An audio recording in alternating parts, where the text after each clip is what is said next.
Hey, you. Are you trying to date in the modern world? Are you trying to figure out how this whole thing works, why my relationships aren't working, and how can I find a person to spend my life with? Good news, you're not alone. Therapy and mental health and psychology, this topic is one of the preeminent things that we deal with. My name is Brian. I'm Bri, the psychology guy, and today we're going to address on a Women's Wednesday the issue of attachment, love languages, and why these things get falsely conflated. So when we're looking at trying to find a partner, the first thing we have to do is understand ourselves. We can have a list of wishes of things that we want in somebody, but if we don't understand how that's going to affect us and how it works with ourself and our own ecosystem, it's never going to work, right? We're not broken. We just have different ways of attaching and different ways of pairing, and that's normal. We're all individuals, right? So women, from a psychological and evolutionary standpoint, bond through safety and security. And there's a million different reasons for why that is, and we'll get into those in later videos as well. But attachment style is a major reason or major way of explaining how women attach and how they find partners, right? What is attachment style? Attachment style is basically the way that psychologists explain how people bond to each other. And it's one of the many ways we explain it, but it's one of the preeminent ones. Now, these can be broken down into secure and insecure attachment styles. Now, what is secure attachment? Secure attachment makes up about 45 to 50% of women based on psychological studies, and these can vary based on the study, right?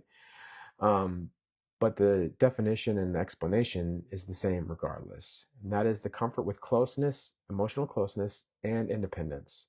This is somebody who feels a sense of agency, whether they are with themselves in a single state or whether they're emotionally bonded in a pair bond situation, like a dating relationship. Um, these type of people who are securely attached are able to emotionally regulate during conflict in a relationship. So if you're arguing with your partner, you're able to, even though you have a sense of anger, a sense of disappointment, sadness, whatever, you're able to navigate that in a mature way and communicate in a clear, direct way of what's working and what's not working for you. They build trust without being naive. So they're able to build and give trust to people without being naive to the sense that this person might be abusing or manipulating them in ways when those situations arise, right? Um, they have a healthy response to conflict, meaning they understand that a resolution might not be right now and it might develop over the course of time, but we're going to be working towards that resolution together. And they have a stable sense of self, meaning an internal locus of control, and they don't allow their value to be um, diminished or heightened by somebody else's involvement in their life. Now, what is insecure attachment? Insecure attachment gets broken down into three different subcategories. Can be described as anxious, avoidant, and disorganized. Now, what is anxious attachment? Anxious attachment breaks down to about 20 to 25% of women. What you find is a fragile connection here. What you find is fear of abandonment, the need for reassurance, and when they are reassured, that reassurance doesn't last for very long. They feel a value or emotionally regulated when they are attached and emotionally close to somebody. They don't feel a sense of self when they are single or when they're by themselves. They feel their value is tied to their closeness and proximity to somebody else that they can emotionally bond with. What you find is this person over explains, over apologizes for things that may or may not be important. What they do is they find their self-worth tied to their relationship, and they tend to cling to hope even when it is overridden by evidence. You find this a lot with somebody who's a serial cheater. They cling to the good things in this person, and when the other aspects of the human show them that they need to abandon that relationship, they will cling to the kernels of hope. Now, the next category is avoidant. This makes up about 15 to 20% of women. They have a high value of independence. They don't feel comfortable when emotionally close. They deactivate under stress, meaning when things in the relationship are going poorly, they pull away. And these type of people usually tend to be like, if I pull away and things don't get addressed, I can come back and things will be okay as long as the thing just doesn't get addressed again. Their self-worth is tied to their relationship's ability for their ability to provide value to their relationship through acts. They don't find value in the emotional closeness. These type of people would really love to have like a friendly based relationship where they can act boyfriend and girlfriend with or husband and wife without having the emotional closeness and bonding that is required to have a long-term relationship. Um, the third type is disorganized, and this is usually a trauma response. Makes up about 5 to 10% of women. This is the push and pull relationship. They want you close, but they also don't feel safe close. They want you farther away too. So they push and pull. Their emotions tend to be unmanageable and overwhelming. There's no stable sense of self, no stable sense of security. They fear abandonment and they fear being controlled simultaneously. They have a fragmented sense of identity and they usually have heightened trauma responses.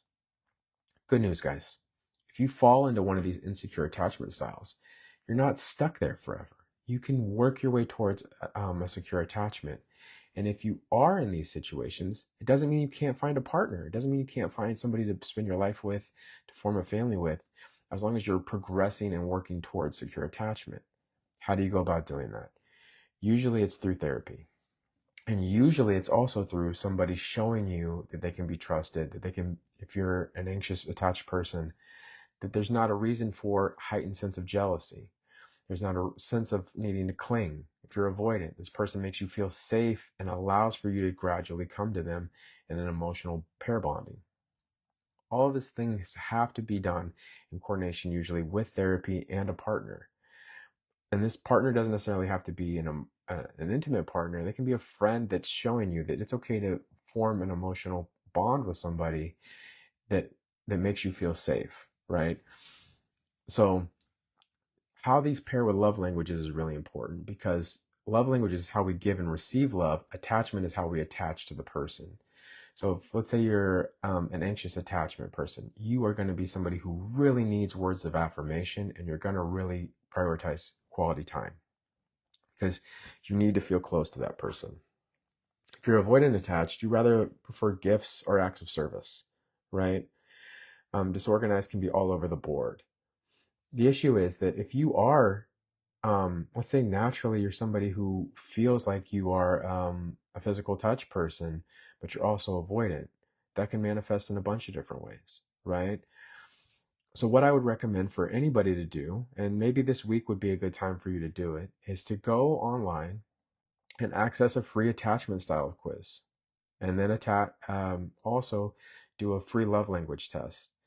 Find out what your love languages are, how you give and receive love, your primary and secondary love languages, and then also how you attach. And then understand this is my starting point. How can I feel secure in a relationship, safe in a relationship, and simultaneously know what I want from the partner that I'm trying to bond with? You're not too much. You can choose yourself. It's okay. Thank you.